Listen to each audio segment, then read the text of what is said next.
ഒരു മനുഷ്യന്റെ മുമ്പിൽ ഒരു നന്മയെന്നോ പറയപ്പെട്ടാൽ, ഒരു നല്ല കാര്യം പറയപ്പെട്ടവനെ പിന്നെ അവന് ധൃതിയാണ്, അവന് സമാധാനമില്ല, അവന് വല്ലാത്ത വെപ്രാളമാണ്. എന്തിനാണെന്നറിയുമോ? ആ നന്മയൊന്ന് ചെയ്യണം, ആ നന്മയൊന്ന് ചെയ്യണം, ആ നന്മ ചെയ്യാതെ അവന് സമാധാനമില്ല. ആ പറയപ്പെട്ട കാര്യം ഉസ്താദന്മാര് പറഞ്ഞതാകട്ടെ, വഅദിനെ കേട്ടതാകട്ടെ, അത് നിസ്കാരമാകട്ടെ, ഖുർആനിലെ ആയത്താകട്ടെ, ദിക്റുകളാകട്ടെ, എന്തുമാകട്ടെ, ഒരു നന്മ പറഞ്ഞാ പിന്നെ ധൃതിയാടോ, പിന്നെ ധൃതിയാടോ. പഠിച്ചവനെ അവർക്ക് സമാധാനമില്ല, അത് ചെയ്യാതെ അവർക്ക് സമാധാനം കിട്ടൂല. പഠിച്ചവനെ വല്ലാത്ത ധൃതിയാട്. ഇന്നഹും കാനൂ യുസാരിഊന ഫിൽ ഖൈറാത്ത്. നന്മയിൽ മത്സരിക്കുന്നവർ, നന്മയിൽ മത്സരിക്കുന്നവർ. എന്റെ പ്രിയപ്പെട്ടവരെ, അത് പ്രവാചകന്മാരുടെ ഒരു ഗുണമായിരുന്നു. അല്ലാഹ് ഇഷ്ടപ്പെട്ടവർക്ക് ഉണ്ടാകുന്ന ഒരു ഗുണമാണ്. ഒരു ഉദാഹരണം പറയട്ടെ. മഹാനായ ഖലീലുല്ലാഹി ഇബ്രാഹിം നബി അലൈഹിസ്സലാം, അല്ലാഹുവിന്റെ പ്രവാചകനായ ഇബ്രാഹിം നബി അലൈഹിസ്സലാം, ഇഹ്തത ഇബ്രാഹിം വഹുവ ഇബ്നു 80 സന. അല്ലാഹുവിന്റെ പ്രവാചകനായ ഖലീലുല്ലാഹി ഇബ്രാഹിം നബി അലൈഹിസ്സലാം, ഇബ്രാഹിം നബി അലൈഹിസ്സലാമിന് 80 വയസ്സ് പൂർത്തിയായി. ഇബ്രാഹിം നബിക്ക് 80 വയസ്സുണ്ട്. ആ 80 വയസ്സുള്ള ഇബ്രാഹിം നബി അലൈഹിസ്സലാമിനോട് അല്ലാഹുവിന്റെ കൽപ്പന വരുന്നു, ഇബ്രാഹിം നബിയേ, സുന്നത്ത് കല്യാണം നടത്തണം നബിയേ. ലോകത്ത് ആദ്യമായിട്ട് ഇബ്രാഹിം നബിയുടെ മുമ്പിലാണ് അല്ലാഹുവിന്റെ ഭാഗത്ത് നിന്ന് വഹി വരികയാ. സുന്നത്ത് കല്യാണം നടത്താൻ, മാർഗ കല്യാണം നടത്താൻ എങ്ങനെയാണ് നടത്തേണ്ടതെന്നറിയില്ല, എങ്ങനെയാണ് ചെയ്യേണ്ടതെന്നറിയില്ല. അല്ലാഹുവിന്റെ ഭാഗത്ത് നിന്ന് കൽപ്പന വരികയാ. പടച്ചവനേ, അല്ലാഹുവേ, അതാ പടച്ച റബ്ബിന്റെ കൽപ്പന വന്നപ്പോ ഇബ്രാഹിം നബി എന്ത് ചെയ്തെന്നറിയുവോ? തന്റെ കയ്യിലൊരു മഴുവിരുന്നോ, തന്റെ കയ്യിലൊരു മഴുവിരിക്കുകയാണ്. അല്ലാഹുവിന്റെ കൽപ്പന വന്ന സുന്നത്ത് കർമ്മം, അതാ സുന്നത്ത് കല്യാണം നടത്താ. ഇബ്രാഹിം നബിയുടെ കയ്യിലൊരു മഴുവിരിക്കുകയാണ്. ആ മഴുവ് കൊണ്ട് സ്വന്തമായിട്ട് ഇബ്രാഹിം നബി അലൈഹിസ്സലാം സുന്നത്ത് കല്യാണം നടത്തി. പടച്ചവനെ, മഹാനായ മുഖറബുൽ അംലാഖ് മലക്ക് ജിബ്രീൽ അലൈഹിസ്സലാം ഇറങ്ങി വരുമ്പോ പടച്ചവനെ കാണുന്ന രംഗമെന്തെന്നറിയോ? ഇബ്രാഹിം നബി രക്തത്തിൽ കുളിച്ചു നിൽക്കുകയാ. ഇബ്രാഹിം നബി രക്തത്തിൽ ഇങ്ങനെ കുളിച്ചു നിൽക്കുകയാ. ആ രംഗം കണ്ടിട്ട് യാ ഖലീലല്ലാഹ്, അല്ലാഹുവിന്റെ ഖലീലായ ഇബ്രാഹിം നബിയേ. ഇബ്രാഹിം നബി അലൈഹിസ്സലാമിന് 80 വയസ്സുള്ളപ്പോഴാ അല്ലാഹു സുബ്ഹാനഹു വ തആല പറഞ്ഞു സുന്നത്ത് കല്യാണം നടത്താൻ. ഇബ്രാഹിം നബി അലൈഹിസ്സലാം തന്റെ കയ്യിൽ ഒരു മഴുവുണ്ടായിരുന്നു. ആ മഴുവ് കൊണ്ട് സ്വന്തമായിട്ട് സുന്നത്ത് കല്യാണം നടത്തി. രക്തത്തിൽ കുളിച്ച് നിൽക്കുമ്പോഴാ ജിബ്രീൽ അലൈഹിസ്സലാം ഇറങ്ങി വരുന്നത്. അവിടുന്ന് ചോദിച്ചു, യാ ഖലീലല്ലാഹ്, എന്തേപ്പ നിങ്ങൾ ഇത്ര കാണിച്ച്, എന്തായി കാണിച്ചിരിക്കണേ? സ്വന്തം രക്തത്തിൽ കുളിച്ചു നിൽക്കുന്ന ഇബ്രാഹിം നബി അലൈഹിസ്സലാമിനോട് ജിബ്രീൽ എന്ന് പറയുന്ന മലക്ക് ചോദിക്കുക, എന്തായി കാണിച്ചിരിക്കണേ? 80 വയസ്സുണ്ട്. നിങ്ങൾ ചിന്തിക്കുക, ഈ സദസ്സിൽ 80 വയസ്സുള്ള ആരെങ്കിലും ഉണ്ടെങ്കിൽ ഒന്ന് കൈവക്കിക്ക്. 80 വയസ്സ് പ്രായമുള്ള ആരെങ്കിലും ഉണ്ടാ? ഒരാളുണ്ട്. അല്ലാഹു അദ്ദേഹത്തിന് ആഫിയത്തുള്ള ദീർഘായുസ്സ് കൊടുക്കുമാറാകട്ടെ. ഈ ചങ്ങാതികളുടെ പ്രായം ഉണ്ടായിരിക്കും ഇബ്രാഹിം നബിക്ക്. ഇബ്രാഹിം നബി സ്വന്തമായിട്ട് സുന്നത്ത് കല്യാണം നടത്തിയിട്ട് നിൽക്കുകയാ, രക്തത്തിൽ കുളിച്ച്. അപ്പോഴാണ് ജിബ്രീൽ ചോദിക്കുന്നു, യാ ഖലീലല്ലാഹ്, അല്ലാഹുവിന്റെ ഖലീലായ ഇബ്രാഹിം നബിയെ, എന്തേ നിങ്ങൾക്കൊന്ന് ക്ഷമിച്ചുകൂടെ? ഇത് എങ്ങനെയാണ് ചെയ്യേണ്ടതെന്നൊന്ന് സൂക്ഷ്മതയോടുകൂടി ചെയ്തുകൂടെ? അപ്പോഴാണ് ഇബ്രാഹിം നബി പറയുന്നത്, അല്ലാഹുവിന്റെ കൽപ്പനയല്ലേ, പടച്ച റബ്ബിന്റെ കൽപ്പനയാണല്ലോ. എനിക്ക് ക്ഷമിക്കാൻ മനസ്സില്ല, എനിക്ക് അല്പനേരം ക്ഷമിച്ച് നിൽക്കാൻ മനസ്സില്ല. അല്ലാഹുവിന്റെ കൽപ്പന വന്നാ പിന്നെ ചെയ്യണമല്ലോ. ഇന്നഹും കാനൂ യുസാരിഊന ഫിൽ ഖൈറാത്ത്. സലാത്ത്. ഒരു നന്മ പറഞ്ഞാ പിന്നെ സമാധാനമില്ല. എന്റെ പ്രിയപ്പെട്ടവരെ, ഇതൊരു വല്ലാത്ത ഗുണമാണ്. ഇത് വല്ലാത്ത ഒരു ഗുണമാണ്. ഇത് നമ്മുടെ മുൻഗാമികൾക്ക് ഉണ്ടായിരുന്നു. അല്ലാഹുവിന്റെ പ്രവാചകൻ, ആദരവായ പ്രവാചകൻ നബി മുഹമ്മദ് മുസ്തഫ സല്ലല്ലാഹു അലൈഹി വസല്ലമ തങ്ങള് പടച്ചവനെ, അല്ലാഹുവിന്റെ പ്രവാചകന ബദറിന്റെ രണാങ്കണത്തില്, അല്ലാഹുവിന്റെ റസൂൽ സ്വഹാബത്തിനോട് ഉഹദിന്റെ രണാങ്കണത്തില് പടച്ചവനെ പ്രവാചകൻ സല്ലല്ലാഹു അലൈഹി വസല്ലമ തങ്ങള് അവിടുന്ന് സ്വഹാബത്തിനെ തിരഞ്ഞെടുക്കുകയാണ്. അങ്ങനെ യുദ്ധത്തിന് പോകാൻ സ്വഹാബികൾ തയ്യാറായി നിൽക്കുമ്പോ നബി തങ്ങൾ പറഞ്ഞു, സ്വഹാബ, അല്ലാഹുവിന്റെ പ്രവാചകൻ സല്ലല്ലാഹു അലൈഹി വസല്ലമ തങ്ങള് അവിടുന്ന് സ്വഹാബത്തിനോട് പറയുകയാ, സ്വഹാബ, സ്വർഗ്ഗത്തിന്റെ പരിമളം അടിച്ചു വീശുന്നു സ്വഹാബ. നബി തങ്ങൾ അവിടുന്ന് പറയുകയാ, ഈ കാണുന്ന ഉഹദിന്റെ രണാങ്കണമുണ്ടല്ലോ, ഈ രണാങ്കണത്തിൽ നിന്ന് സ്വർഗ്ഗത്തിന്റെ പരിമളം അടിച്ചു വീശുന്നു എന്ന് നബി തങ്ങൾ അവിടുന്ന് പറയുമ്പോ ഒരു ചെറുപ്പക്കാരൻ നിന്ന് ചിരിക്കുകയാ. മഹാനായ ഉമൈർ ഇബ്നു ഹുമാം റളിയല്ലാഹു തആല അൻഹു, ചെറുപ്പക്കാരാ പഠിക്കണം പൊന്നുമോനെ, ചെറുപ്പക്കാരാ പഠിക്കണം പൊന്നുമോനെ.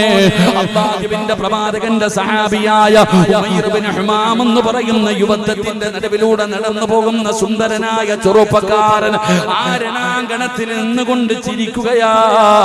അല്ലാഹുവേ, ബഖിൻ ബഖിൻ, എനിക്ക് സന്തോഷം സന്തോഷം എന്ന് പറഞ്ഞുകൊണ്ട് ചിരിക്കുമ്പോ നബി തങ്ങൾ ചോദിക്കുന്നു, ഉമൈറേ, ഇത്ര സന്തോഷമെന്തേ ഉമൈറേ, ഇത്ര സന്തോഷമെന്തേ ഉമൈറേ? യാ റസൂലല്ലാഹ്, അല്ലാഹുവിന്റെ പ്രവാചകനോട് പറയുകയാ, നബിയേ, മാ ഹമലക അലാ ഖൗലിക, അങ്ങയുടെ വാക്ക് കേട്ടിട്ട് ഞാൻ ചിരിച്ചതാ നബിയേ. സ്വർഗ്ഗത്തിന്റെ പരിമളം അടിച്ചു വീശുന്നല്ലോ, സ്വർഗ്ഗത്തിന്റെ പരിമളം അടിച്ചു വീശുന്നല്ലോ, അതുകൊണ്ട് നബിയേ സന്തോഷം കൊണ്ട് ചിരിച്ചതാ. അടുത്തത് എന്റെ അവസരമാണല്ലോ, ഞാനാണ് അടുത്ത ഇറങ്ങാൻ പോകുന്നത്, യുദ്ധത്തിനിറങ്ങാൻ പോകുന്നത് ഞാനാണ് നബിയേ. ആ സന്തോഷത്തിൽ ചിരിച്ചതാണ്. അല്ലാഹുവിന്റെ പ്രവാചകനോട് ആ സ്വഹാബി ചോദിക്കുന്നു, നബിയേ, അന്നകൂന അർജൂ, നബിയോട് പറയുന്ന, നബിയേ, എനിക്ക് ആ കൂട്ടത്തിൽ പെടാൻ നബിയേ.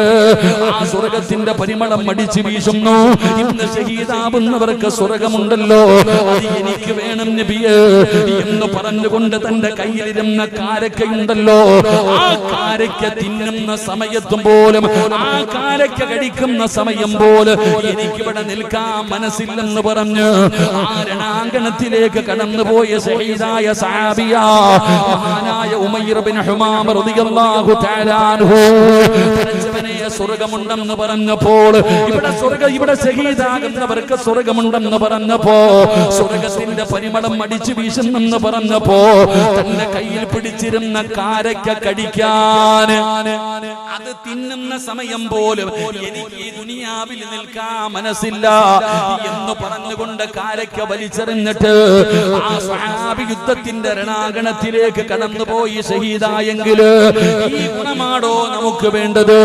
ഈ ഗുണമാണ് നമുക്ക് വേണ്ടത്. ഒരു നല്ല കാര്യം പറഞ്ഞു കഴിഞ്ഞാൽ, ഒരു നല്ല കാര്യം പറഞ്ഞു കഴിഞ്ഞാൽ ബക്കറ്റിൽ പൈസ ഇടാൻ പറഞ്ഞല്ലോ, മടിയാടോ? ഇത്രയും പ്രതിഫലം പറഞ്ഞിട്ടും നമുക്ക് മടിയാട്. നമ്മൾ പടച്ചവനെ എത്ര പേരായിട്ടിരിക്കുന്നത്? ഒന്നിനു 10 ആടോ പ്രതിഫലം. ഏത് സാഹചര്യമാകട്ടെ, അല്ലാഹുവിന്റെ പ്രവാചകന്റെ പ്രിയപ്പെട്ട പൊന്നുമോള് മഹ്ദി ഫാത്തിമ ബീബി റളിയല്ലാഹു തആല ഗർഭിണിയായിരിക്കുകയാണ്. ഒരു ഗർഭിണിയായ പെണ്ണിന് ഒരുപാട് മോഹമുണ്ടല്ലോ, ഒരുപാട് ആഗ്രഹമുണ്ടല്ലോ. ആ ഗർഭിണിയായ പെണ്ണിന്റെ ആഗ്രഹങ്ങളെ സാധിപ്പിച്ചു കൊടുക്കുന്നത് ഭർത്താവിന്റെ കടമയാണല്ലോ. ഫാത്തിമ ബീബി റളിയല്ലാഹു തആല അൻഹാ അലിയാർ തങ്ങളോട് പറഞ്ഞു, അലിയേ, എനിക്ക് എനിക്കൊരു റുമ്മാമ്പഴം കഴിക്കണം വലിയ ഗർഭിണിയായ ഫാത്തിമയുടെ ആഗ്രഹമാണ്. ഒരു റുമ്മാമ്പഴം കഴിക്കണം, ഒരു റുമ്മാമ്പഴം കഴിക്കണം. ഭാര്യയുടെ ആഗ്രഹമാണല്ലോ, ഗർഭിണിയായ ഭാര്യയുടെ മോഹമാണല്ലോ. മഹാനായ സയ്യിദുനാ അലി ഇബ്നു അബീ ത്വാലിബ് റളിയല്ലാഹു തആല അൻഹു റുമ്മാമ്പഴം വാങ്ങാൻ പോകുകയാണ്. പടച്ചവനെ, അങ്ങനെ റുമ്മാമ്പഴവും വാങ്ങിച്ചിട്ട് തിരിച്ചു വരുമ്പോ ഒരു പാവപ്പെട്ട മനുഷ്യൻ കടന്നു വരികയാണ്, ഒരു ദരിദ്രനായ മനുഷ്യൻ കടന്നു വരികയാണ്. അലിയേ, ഭക്ഷണം കഴിച്ചിട്ട് ദിവസങ്ങളായലിയേ, വല്ലാത്ത പട്ടിണിയാലിയേ, കഴിക്കാൻ എന്തെങ്കിലും തരുമോ അലിയേ? അലിയാര് ഞങ്ങളുടെ കയ്യിൽ റുമ്മാമ്പഴം ഇരിക്കുകയാണ്, ഇത് എന്തിനു കൊണ്ടുപോകുന്നതാണ്? തന്റെ പ്രിയപ്പെട്ട ഭാര്യ ഗർഭിണിയാണ്, ആ ഗർഭിണിയായ പെണ്ണിന്റെ ആഗ്രഹമാണ് റുമ്മാമ്പഴം കഴിക്കണമെന്ന്. അത് കൊടുക്കുന്നതിന് വേണ്ടി കൊണ്ടുപോകുന്ന വഴിയിലാ ഈ മനുഷ്യൻ ചോദിക്കുന്നത്, അലിയേ, തന്നാൽ അതിന്റെ 10 ഇരട്ടി അല്ലാഹു തരുമെന്ന് ഖുർആൻ പറയുകയാ. 1 10 ഇരട്ടിയാണ്. അല്ലാഹുവിന്റെ വിശുദ്ധമായ ഖുർആൻ പറയുകയാ, സൂറത്തുൽ അംസാൽ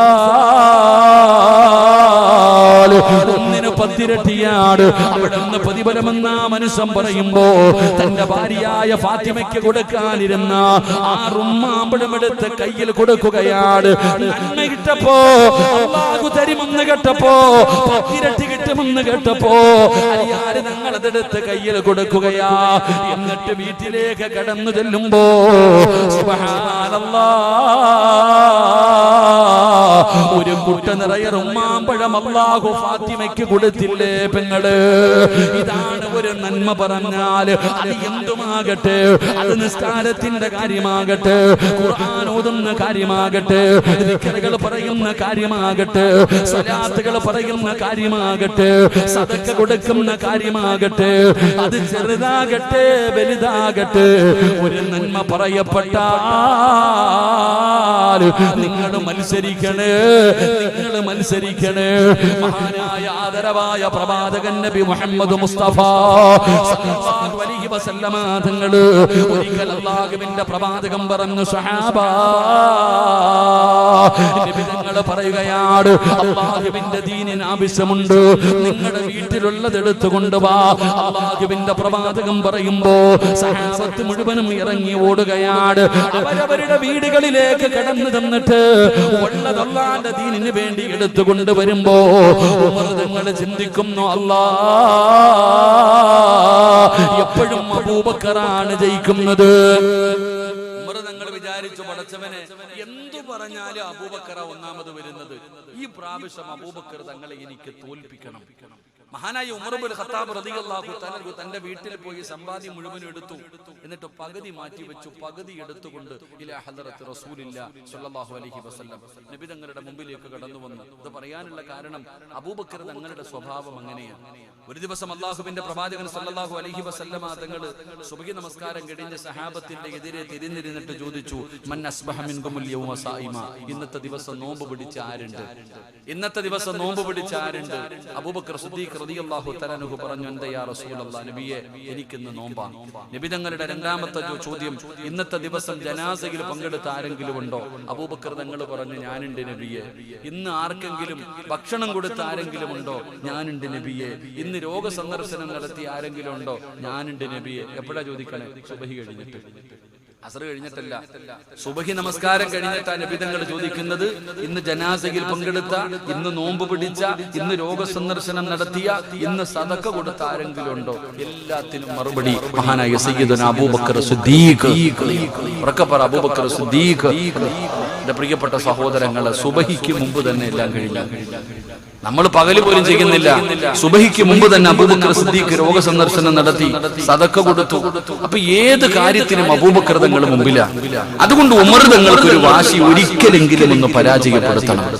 അങ്ങനെ അബൂബക്കർ സിദ്ദീഖ് ഉമർ തങ്ങൾ തന്റെ സമ്പാദ്യത്തിന്റെ പകുതി മുഴുവൻ എടുത്ത് നബി തങ്ങളുടെ മുമ്പിൽ കൊണ്ടുകൊടുത്തു. നബി തങ്ങൾ ചോദിച്ചു, ഇനി വീട്ടിൽ എന്തുണ്ട്? എന്റെ സമ്പാദ്യത്തിന്റെ പകുതി ഇതാ നബിയെ. എന്നിട്ട് എല്ലാരും നബിതങ്ങളുടെ മുമ്പിൽ സദക്കയുമായി വരുന്നുണ്ട്. ഉമർ തങ്ങൾ ഇങ്ങനെ നോക്കുന്നുണ്ട്, അബൂബക്കർ എവിടെ, അബൂബക്കർ എവിടെ, എന്താ കൊടുക്കുന്ന അറിയണം. അങ്ങനെ അവസാനം മഹാനായ സയ്യിദുന അബൂബക്കർ സിദ്ദീഖ് റളിയല്ലാഹു തആല അബൂബക്കർ തങ്ങളുടെ നബിതങ്ങളുടെ അടുക്കലേക്ക് ഇങ്ങനെ പൊതിയുമായി വന്നു. അബൂബക്കർ തങ്ങൾ വരുമ്പോൾ ഉമർ തങ്ങൾ അടുത്തു പോയി നിന്നു. അള്ളാഹുവിന്റെ റസൂൽ സല്ലല്ലാഹു അലൈഹി വസല്ലം തങ്ങൾ ചോദിച്ചു, അബൂബക്കറെ ഇനി വീട്ടിൽ എന്തുണ്ട്, ഇനി വീട്ടിൽ എന്തുണ്ട്? അല്ലാഹും അവന്റെ റസൂലും, വേറെ ഒന്നുമില്ല നബിയെ, മുഴുവനും കൊണ്ടുവന്ന് കൊടുത്തു. ഇതൊരു മത്സരമാണോ? ഇതാണ് നമ്മൾ ഇങ്ങനെയുള്ള കാര്യങ്ങൾക്കാണ് മത്സരിക്കേണ്ടത്. നന്മകൾക്ക് വേണ്ടി നമ്മൾ മത്സരിക്കണം. ഈ വഅദ് എല്ലാവരും കേൾക്കുന്നുണ്ട്, ആർക്കും എല്ലാ മൊബൈലിലും വഅദ. ഉറങ്ങുന്നത് തന്നെ എന്നോട് തന്നെ പലരും പറയാറുണ്ട്, സിറാജ് ഉസ്താദെ നിങ്ങളുടെ വഅദ് കേട്ടിട്ടാ ഞാൻ ഉറങ്ങുന്നേ എന്ന്. അല്ലാഹു ഈമാൻ തരുമാറാകട്ടെ, ഉറക്കപ്പുറത്ത് ഈമാൻ തരുമാറാകട്ടെ. എന്താ പറയണേ? ഉസ്താദ് നിങ്ങളുടെ വഅദ് കേട്ടിട്ടാ ഞാൻ ഉറങ്ങുന്നതെന്ന്. ഞാൻ മനസ്സിലാക്കുന്നത് എന്റെ വഅദ് കേട്ടാ ഉറക്കം വരുമെന്നാണ് ഞാൻ ചിന്തിക്കാൻ. ഉസ്താദ് നിങ്ങളുടെ വഅദ് കേട്ടിട്ടാ, ഏത് മൊബൈൽ എടുത്തു നോക്കിയാലും വഅദുണ്ട്, ഏതെങ്കിലും ഉസ്താദിന്റെ വഅദുണ്ട്. അതിനിടയിൽ 2 സിനിമയുമുണ്ട്. അല്ലാഹു കാത്തുരക്ഷിക്കുമാറാകട്ടെ. ഏത് മൊബൈൽ എടുത്തു നോക്കിയാലും ഇന്ന് നോക്കിക്കേ, TV ഒന്നും ഇപ്പൊ എവിടെ നോക്കിയാലും, ബസ്സാകട്ടെ ട്രെയിൻ ആകട്ടെ, ഒന്ന് കണ്ട അടുത്തിരിക്കുന്ന ആളെ പോലും അറിയില്ല. എല്ലാം മൊബൈലില്ല. ഇരുന്ന് സിനിമ കാണാം, സീരിയൽ കാണാം, കരയുന്നവരില്ലേ. ഞാനും സുൽഫി ഉണ്ടെന്ന് തോന്നുന്നു. എനിക്ക് ജനശതാബ്ദിയിൽ ഇങ്ങനെ യാത്ര പോകുമ്പോ ഞാൻ നോക്കുമ്പോ അപ്പുറത്തെ സൈഡിൽ ഇരുന്നിട്ട് ഒരു പെണ്ണിങ്ങനെ ആദ്യം എന്തൊക്കെയോ വലിയ ശബ്ദത്തിൽ ഫോൺ വിളിക്കുന്നുണ്ട്. ചില ആൾക്കാർ അങ്ങനെ, എന്തിനാ അല്ലാ ഫോൺ വിളിക്കണേ, പറഞ്ഞാൽ മതി എന്ന് തോന്നുന്നു. അങ്ങനെ ശബ്ദത്തിലൊക്കെ ഫോൺ വിളിച്ച് കുറച്ച് കഴിഞ്ഞപ്പോ ഈ പെണ്ണിരുന്ന് കരയുന്നുണ്ട്. അപ്പൊ നമ്മള് വിചാരിച്ചു, പടച്ചോനെ ചിലപ്പോ ആരെങ്കിലും മരിച്ചിട്ടുണ്ടാകും, അല്ലെങ്കിൽ എന്തെങ്കിലും പ്രയാസം ഉണ്ടായിട്ട് അതുകൊണ്ടായിരിക്കും ഇവര് കരയുന്നതെന്ന്. റെയിൽവേ സ്റ്റേഷനിൽ ഇറങ്ങാൻ നേരത്ത് ഇങ്ങനെ ഇറങ്ങി പോകുമ്പോ ഞാൻ നോക്കി എന്താന്ന് നോക്കുമ്പോ ഈ പെണ്ണ് സീരിയൽ കണ്ടിട്ടായിരുന്നു കരയുന്നത്. അള്ളാഹു നമുക്ക് ഈമാൻ തരുമാറാകട്ടെ. നമ്മുടെ ഉമ്മത്തിന്റെ അവസ്ഥ ഇതാണ്. അതുകൊണ്ട് ഞാൻ പറയുന്നത്, എന്റെ പ്രിയപ്പെട്ടവരെ, ഒരു നന്മ പറയപ്പെട്ടാൽ ആ നന്മ ചെയ്യാൻ ധൃതി കാണിക്കണം, അത് ജീവിതത്തിൽ മുറുകെ പിടിക്കണം. അള്ളാഹു ഭാഗ്യം തരുമാറാകട്ടെ. അപ്പൊ എല്ലാവർക്കും സുഖമല്ലേ? കുറച്ചെണ്ണം പോയി, സുഖമല്ലേ? ഞാൻ നിങ്ങൾക്ക് ഒരു നന്മ പറഞ്ഞു തരാം ഇൻഷാ അല്ലാഹ്. ഇന്ന് മുതൽ നിങ്ങളുടെ ജീവിതത്തിൽ മുറുകെ പിടിക്കാൻ ഒരു നന്മ ഞാൻ പറഞ്ഞു തരാം. കഷ്ടപ്പാടില്ല, ഉറക്കമൊഴിയണ്ട, പ്രയാസമില്ല. ഈ നന്മ ചെയ്താൽ നിങ്ങൾ രക്ഷപ്പെടും. അള്ളാഹു ചെയ്യാൻ ഭാഗ്യം തരുമാറാകട്ടെ. ചെയ്യുവോ? അള്ളാഹുവേ, ഈ ഇൻഷാ അല്ലാഹ് പറയുന്ന അതേ ശബ്ദത്തിൽ മരിക്കുന്ന സമയത്ത് ഷഹാദത്ത് കലിമ ഉറക്കെ പറഞ്ഞു മരിക്കാൻ ഭാഗ്യം കൊടുക്കണേ അല്ലാഹ്. ഇൻഷാ അല്ലാഹ് പോരാ, ഇൻഷാ അല്ലാഹ് ഒരു നന്മ പറഞ്ഞു തരട്ടെ. ചെയ്യുവോ? ചെയ്യാമെന്ന് നിയ്യത്ത് ചെയ്യുന്നവരൊക്കെ ഒന്ന് കൈപൊക്കിക്ക്. ഇനി പൊക്കാത്തവര് നന്മ എന്താന്ന് കേട്ടിട്ട് ഞാൻ ഒന്നുകൂടെ ചോദിക്കാം. ഇപ്പൊ നന്മ എന്താന്ന് പറഞ്ഞില്ലല്ലോ, നന്മ എന്താണെന്ന് ഞാൻ പറഞ്ഞില്ലല്ലോ. എന്റെ പ്രിയപ്പെട്ടവരെ, ഞാൻ നിങ്ങൾക്കൊരു നന്മ പറഞ്ഞു തരാം. ഇന്നത്തെ രാത്രി നിങ്ങൾക്ക് പ്രയോജനമുള്ള രാത്രിയാകാൻ എന്റെ പ്രിയപ്പെട്ടവരെ ആരാണ് പറഞ്ഞു തരുന്നത്? മഹാനായ സയ്യിദുനാ അലി ഇബ്നു അബീ ത്വാലിബ് റളിയല്ലാഹു തആല അൻഹു മഹാനവകൾ അവിടുന്ന് നിവേദനം ചെയ്യുകയാ, അന്ന ഫാത്തിമത്തു ബിൻത് റസൂലില്ലാഹി സ്വല്ലല്ലാഹു അലൈഹി വസല്ലം, അല്ലാഹുവിന്റെ പ്രവാചകന്റെ കരളിന്റെ കഷ്ടമായ ഫാത്തിമ ബീവി റളിയല്ലാഹു തആല അൻഹയെ തൊട്ട് പ്രവാചകനെ അലിയാർ തങ്ങൾ പറയുകയാണ്, പെങ്ങളെ, അല്ലാഹുവിന്റെ പ്രവാചകന്റെ പൊന്നുമോളും തന്റെ പ്രിയപ്പെട്ട ഭർത്താവ് അലി ഇബ്നു അബീ ത്വാലിബ് റളിയല്ലാഹു തആല അൻഹു രണ്ടുപേരും അവിടുന്ന് ജീവിക്കുകയാണ്. അവരുടെ കുടുംബ ജീവിതത്തെ കുറിച്ച് നമ്മൾ പഠിച്ചവരാണ്.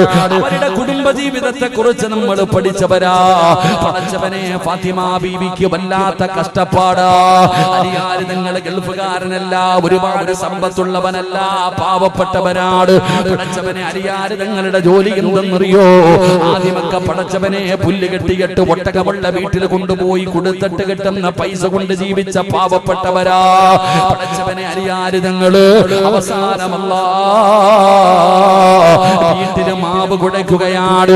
മാവ് കൊണ്ട് റൊട്ടി ഉണ്ടാക്കി പഠിച്ചവനെ മാവ് പൊടിച്ചിട്ട് അതുകൊണ്ടുണ്ടാക്കുന്ന വസ്തുക്കൾ കൊണ്ട് വിൽക്കുന്ന കുടുംബമാണ് ഫാത്തിമയുടെ കുടുംബം. വല്ലാത്ത ജോലിയാ പെങ്ങള്, വല്ലാത്ത കഷ്ടപ്പാടാ പെങ്ങള്. എന്റെ പ്രിയപ്പെട്ട സഹോദരിമാര് പഠിക്കണം. അതാ വീട്ടിൽ ചോറ് വെക്കുന്നതിനും കറി വെക്കുന്നതിനും തുണി കഴുകുന്നതിനും വീട് തൂക്കുന്നതിനും സങ്കടപ്പെടുന്ന പെണ്ണുങ്ങളുണ്ടല്ലോ, പരാതി പറയുന്ന പെണ്ണുങ്ങളുണ്ടല്ലോ. നിങ്ങൾ ജോലി ചെയ്യുന്നില്ല എന്ന് ഞാൻ പറയുന്നില്ല, നിങ്ങൾക്ക് കഷ്ടപ്പാടില്ലെന്ന് ഞാൻ പറയുന്നില്ല. നിങ്ങളെ നീ പഠിക്കണം, നീ അറിഞ്ഞിരിക്കേണ്ട ചില നന്മകളുണ്ട്. അല്ലാഹുവിന്റെ പ്രവാചകന്റെ പൊന്നാര മകളുടെ കൈ പൊട്ടിയിടിയിരിക്കുകയാ. അല്ലാഹുവിന്റെ റസൂലിന്റെ പൊന്നാര മകളായ ഫാത്തിമ ബീബി റളിയല്ലാഹു തആല അൻഹ. ആരാ ഫാത്തിമ എന്നറിയുമോ? അള്ളാന്റെ റസൂല് പറഞ്ഞല്ലോ, നാളെ സ്വർഗത്തിന്റെ റാണികള്, സ്വർഗത്തിലെ പെണ്ണുങ്ങളുടെ നേതാക്കന്മാര് 4 പെണ്ണുങ്ങളാ. 4 പെണ്ണുങ്ങൾ അല്ലാഹു നിബിതങ്ങൾ പറഞ്ഞ സ്വർഗത്തിന്റെ നായികമാര് 4 പേരാണ്. ആ 4 പെണ്ണുങ്ങളാണ് നിങ്ങളുടെ നേതാക്കന്മാര്. ആ 4 പെണ്ണുങ്ങളിൽപ്പെട്ട ഒരു പെണ്ണാണ് മഹ്ദി ഫാത്തിമ. ഫാത്തിമ ബീബി റളിയല്ലാഹു തആല അൻഹ പടച്ചവനെ ആട്ടുകല്ല് കൊണ്ട് അരി പിടിച്ച് ആ അരി ഇങ്ങനെ പൊടിച്ചിട്ട് 2 കൈയും പൊട്ടിയിരിക്കുകയാണ്. നിങ്ങളെ നീ ചിന്തിക്കും, ഉസ്താദേ അത് എങ്ങനെ പൊട്ടാനാണ്? ഫാത്തിമയ്ക്ക് സമയമില്ലടോ, ഫാത്തിമയ്ക്ക് സമയമില്ല. നിന്നെ പോലെയല്ല ഫാത്തിമ. നീ പഠിക്കും, നീ എപ്പോഴും പറയും സമയമില്ല സമയമില്ല. എന്റെ ജോലി എന്താണെന്ന് ആർക്കും അറിയില്ലല്ലോ. എങ്കിലും ഫാത്തിമ ബീവിയുടെ ജോലി എങ്ങനെയെന്നറിയുമോ? ഫാത്തിമയ്ക്ക് ഹസനും ഹുസൈനും എന്ന് പറയുന്ന 2 മക്കളുണ്ട്. 2 പേരും 1 വയസ്സിന്റെ വ്യത്യാസം. ഫാത്തിമയുടെ ഹസനും ഹുസൈൻ റളിയല്ലാഹു തആല അൻഹു 2 പേർക്കും 1 വയസ്സിന്റെ വ്യത്യാസമേ ഉള്ളൂ. ഫാത്തിമ ബീബി റളിയല്ലാഹു തആല അൻഹ ഈ 2 മക്കളെയും തൊട്ടിലിൽ കിടത്തിയിട്ട് കൈകൊണ്ടാട്ടാ സമയമില്ല, കൈകൊണ്ടാട്ടി ഉറക്കാ സമയമില്ല. ഫാത്തിമ എന്ത് ചെയ്യുമെന്നറിയോ? ആ കാലിൽ ഒരു കയറ് കെട്ടിയിട്ട് അല്ലാഹുവേ ഇങ്ങനെ മാവ് പൊടിക്കുമ്പോ കാലിൽ കയറ് കെട്ടിയിട്ട് കാലുകൊണ്ട് ആട്ടിയാട്ടിയാ മക്കളെ ഉറക്കിയിരുന്നത്. നിങ്ങൾക്ക് ചരിത്രമെടുത്ത് വായിച്ചു നോക്കാം. ഇത് സീരിയലിന്റെ കഥയല്ല, ഇത് സിനിമ കഥയല്ല. അല്ലാഹുവിന്റെ റസൂലിന്റെ കരളിന്റെ കഷ്ടമായ ഫാത്തിമ ബീബി റളിയല്ലാഹു തആല അൻഹയുടെ കുടുംബ ജീവിതമാണ് പറയുന്നത്. പടച്ചവനെ മാവ് പൊടിച്ചു ഫാത്തിമയുടെ കൈ പൊട്ടിയിരിക്കുകയാ. ഫാത്തിമ ബീബി റളിയല്ലാഹു തആല അൻഹ പടച്ചവനെ വാപ്പാനെ കാണാൻ പോവുകയാണ്. അലിയാർ തങ്ങളോട് സങ്കടം പറഞ്ഞപ്പോ പൊട്ടിയ കൈ കാണി കൊടുത്തിട്ട് സങ്കടം പറയുമ്പോ അല്ലാഹുവിന്റെ പ്രവാചകൻ പറഞ്ഞു, നബി തങ്ങളുടെ മകളതാ ഭർത്താവിനെ കൈ കാണിച്ചു കൊടുത്തിട്ട് പറഞ്ഞു, എന്റെ കൈ പൊട്ടി വല്ലാത്ത പ്രയാസമാ.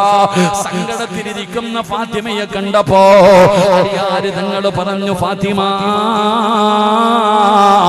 വീട്ടിൽ ചെന്നിട്ട് വാപ്പയോട് പറ, ഒരടിമയെ തരാറ്.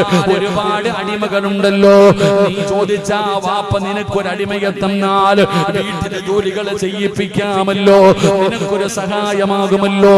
അതുകൊണ്ട് നീ ചെന്നിട്ട് നബി തങ്ങളോട് ഒരടിമയെ ചോദിക്കൂ. ഫാത്തിമ ബീബി റളിയല്ലാഹു തആല അൻഹ അങ്ങനെ അല്ലാഹുവിന്റെ റസൂൽ എന്ന പിതാവിനെ കാണാൻ പോകുകയാ. നബി തങ്ങളെ തെരഞ്ഞു പോകുമ്പോ ഫാത്തിമ ചെല്ലുമ്പോ വാപ്പ വീട്ടിലില്ല. അല്ലാഹുവിന്റെ റസൂൽ എവിടോ പോയിരിക്കുകയാണ്.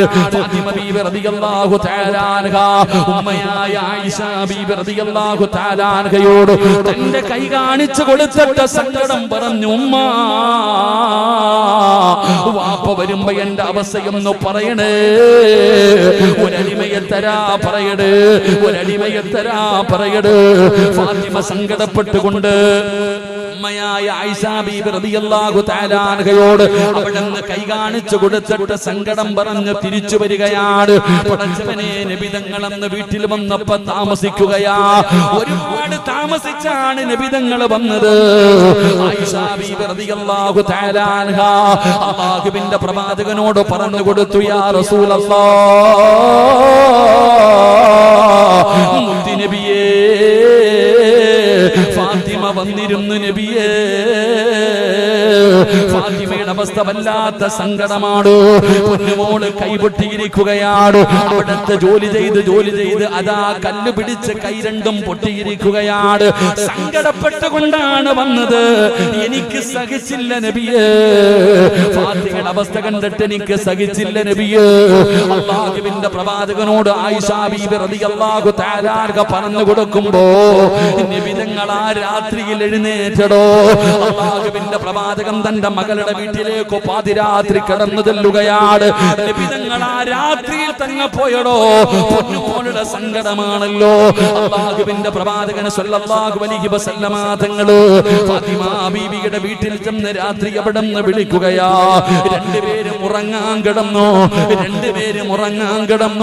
ഫാത്തിമ ബീവി റളിയല്ലാഹു തആല അൻഹ അവിടെ നിന്ന് വാതിൽ തുറന്നു. അല്ലാഹുവിന്റെ പ്രവാചകൻ കടന്നു ചെല്ലുമ്പോ അലിയാരി തങ്ങൾ കിടക്കുകയാണ്. നബി തങ്ങൾ പറഞ്ഞു, അവിടെ ഇരിക്കലിയേ, ആ ഇരിക്കുന്ന വിരിപ്പിൽ തന്നെ ഇരിക്കലിയേ. ഫാത്തിമ ബീവി റളിയല്ലാഹു തആല അൻഹയെ പിടിച്ചടുത്തിരുത്തി. എന്നിട്ടും ഭാര്യയും ഭർത്താവിനോടും പൊന്നാര മകളുടെ കൈ പിടിച്ചിട്ട് അല്ലാഹുവിന്റെ റസൂൽ പറഞ്ഞു കൊടുത്ത മറുപടി എന്തെന്നറിയോ? ഈ കടപ്പുറത്ത് വയലുകൾ കാമെന്ന വാപ്പമാരെ, ഒരു വാപ്പ എങ്ങനെയാകണമെന്ന് പഠിക്കൂ. പെൺമക്കളുള്ള ഉപ്പമാര് പഠിക്കേണ്ടതാണ്. മകൾക്ക് ഭർത്താവിന്റെ വീട്ടില് പല പ്രയാസങ്ങളും കാണും. കഷ്ടപ്പാടിന്റെ കഥ പറയും. നിന്റെ മരുമകൻ സമ്പന്നനാകണമെന്നില്ല, അവന് പാവപ്പെട്ടവനാകാം. ഒരുപാട് പ്രയാസങ്ങൾ ഉണ്ടാകാം. പക്ഷേ മക്കള് വീട്ടിൽ വന്ന് അവരുടെ ചെറുപ്പകാലമാണ്, അവർക്ക് പക്വത കുറവാണ്. അവര് പലതും നിന്റെ അടുക്കൽ വന്ന് പറയുമ്പോ ഒരു വാപ്പയാകണം ഉപ്പാ. ഒരു വാപ്പ എങ്ങനെയാകണമെന്നറിയോ? രണ്ട് കൈയും പൊട്ടിയിട്ട് സങ്കടം പറഞ്ഞ മകളുടെ കൈ പിടിച്ചിട്ട് അല്ലാഹുവിന്റെ റസൂൽ പറഞ്ഞു, ഫാത്തിമ, പൊന്നാര മകളായ ഫാത്തിമ, നിനക്ക് അല്ലാഹു തരുന്ന പ്രതിഫലം എന്താണെന്നറിയുമോ ഫാത്തിമ? നിന്റെ ഭർത്താവിനും മക്കൾക്കും ഭക്ഷണം വെച്ചു കൊടുത്താൽ, നിന്റെ ഭർത്താവിനും നിന്റെ മക്കൾക്കും ഭക്ഷണം വെച്ചു കൊടുത്താൽ അല്ലാഹു നിനക്ക് തരുന്ന പ്രതിഫലം എന്താണെന്നറിയുമോ ഫാത്തിമ? ഭർത്താവിന്റെ വസ്ത്രം കഴുകി കൊടുക്കണം ഫാത്തിമ.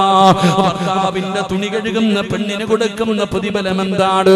ഭക്ഷണം വെച്ചു കൊടുക്കുന്ന പെണ്ണിന് കൊടുക്കുന്ന പ്രതിഫലം എന്താണ്? ഭർത്താവിന്റെ തലയിൽ എണ്ണ തേക്കുന്ന പെണ്ണിന് കൊടുക്കുന്ന പ്രതിഫലം എന്താണ്?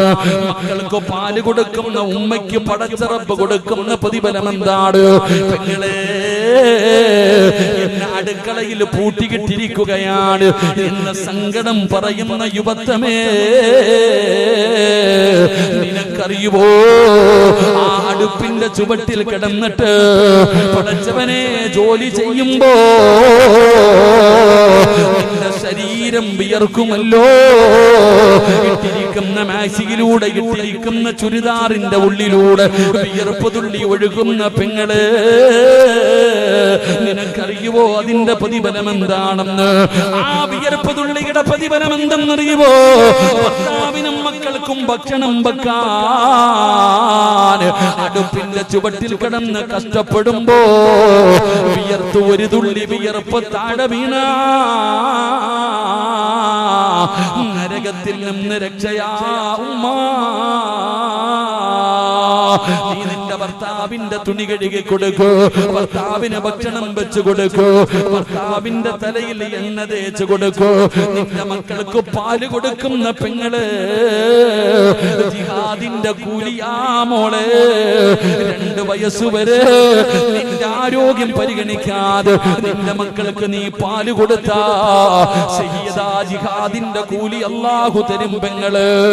ഭർത്താവിന്റെ മുഖത്ത് നോക്കി ചിരിക്കൂ, ഭാര്യയുടെ മുഖത്ത് നോക്കി ചിരിക്കടോ. കണ്ടവന്റെ മുഖത്ത് നോക്കി ചിരിക്കുന്നില്ല, കണ്ടവന്റെ ഭാര്യയുടെ മുഖത്ത് നോക്കി ചിരിക്കുന്നില്ല. എങ്കിലും ഇന്ന് വാഴ കഴിഞ്ഞ് വീട്ടിലേക്ക് കടന്നു ചെല്ലുമ്പോൾ നിന്റെ പ്രിയപ്പെട്ട ഭാര്യയുടെ മുഖത്ത് നോക്കി ഒന്ന് ചിരിക്കാൻ പറ്റുമോ? പെങ്ങളെ, നിനക്കും മടിയാ മോളെ. ഭർത്താവിന്റെ മുഖത്ത് നോക്കിയിട്ട് ചിരിക്കാൻ നിനക്കും മടിയാ. എന്റെ പ്രിയപ്പെട്ടവര്, അങ്ങനെ ചിരിക്കണം പെങ്ങള്. ഭർത്താവിന്റെ മുഖത്ത് നോക്കിയിട്ട് പരിഹസിക്കലല്ല, കളിയാക്കലല്ല, ആത്മാർത്ഥമായി സ്നേഹം സ്നേഹത്തോടെ നിന്റെ ഭർത്താവിന്റെ മുഖത്ത് നോക്കിയൊന്ന് പുഞ്ചിരിക്ക്.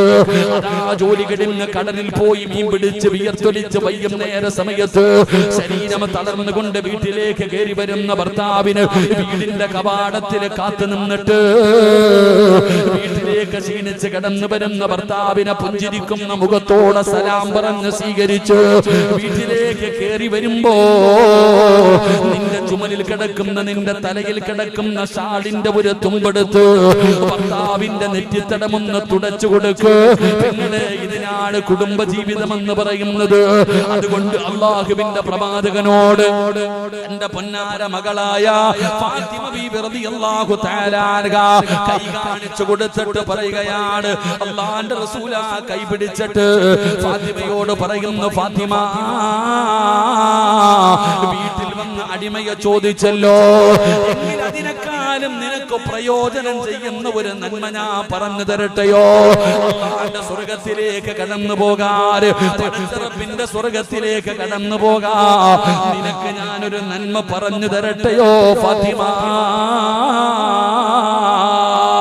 അലിയാര് ഞങ്ങൾ അടുത്തിരിക്കുന്നുണ്ട്. പറഞ്ഞതാ വാപ്പാ, പറഞ്ഞതാ വാപ്പാ. വീട്ടുജോലിയിൽ കഷ്ടപ്പെട്ട് കൈപൊട്ടിയിരുന്ന പൊന്നുമോള് പരാതി പറഞ്ഞപ്പോ, ഒരടിമയെ ചോദിച്ചപ്പോ അല്ലാഹുവിന്റെ റസൂല് പറഞ്ഞു കൊടുത്ത നന്മ എന്തെന്നറിയുവോ ഫാത്തിമ? അടിമയെ കിട്ടുന്നതിനേക്കാൾ നിനക്ക് പ്രയോജനമുള്ള അല്ലാഹുവിന്റെ സ്വർഗത്തിലേക്ക് കടന്നു പോകാൻ കഴിയുന്ന ഒരു നന്മ ഞാൻ പറഞ്ഞു തരട്ടെയോ? പറഞ്ഞതാ വാപ്പാ. നബി തങ്ങൾ പറഞ്ഞു കൊടുത്തു, ഫാത്തിമ കിടന്നുറങ്ങുന്നതിന് മുമ്പ് സുബ്ഹാനല്ലാഹ് അൽഹംദുലില്ലാഹ് അല്ലാഹു അക്ബർ 33 പ്രാവശ്യം സുബ്ഹാനല്ലാഹ്, 33 പ്രാവശ്യം അൽഹംദുലില്ലാഹ്, 33 പ്രാവശ്യം അല്ലാഹു അക്ബർ എന്ന് പറ ഫാത്തിമ. അത് നിനക്ക് പ്രയോജനമുണ്ടെന്ന് നബി മുഹമ്മദ് മുസ്തഫ സല്ലല്ലാഹു അലൈഹി വസല്ലമ തങ്ങൾ പറയുമ്പോ പെങ്ങളെ അലിയാര് തങ്ങൾ പറയുകയാ, ഫമാ തറക്തുഹാ ബഅദ സമിഅതുഹാ മിൻ റസൂലില്ലാഹ്. അന്ന് നബി തങ്ങൾ ഇത് പറഞ്ഞതിന് ശേഷം അല്ലാഹുവിന്റെ റസൂൽ അന്ന് രാത്രി ആ വിരിപ്പിൽ പിരിച്ചിരുത്തിയിട്ട് നബി തങ്ങൾ പറഞ്ഞതിന് ശേഷം മരിക്കുന്ന കാലം വരെ ഞാൻ മുടക്കിയിട്ടില്ല സഹാബ. മരിക്കുന്ന കാലം വരെ അലിയാര് ഞങ്ങളത് മുടക്കിയിട്ടില്ല, ഫാത്തിമ ബീവി അത് മുടക്കിയിട്ടില്ല. അല്ലാഹുവിന്റെ ഖുർആൻ പറഞ്ഞു, ഇന്നഹും കാനൂ യുസാരിഊന ഫിൽ ഖൈറാത്ത്.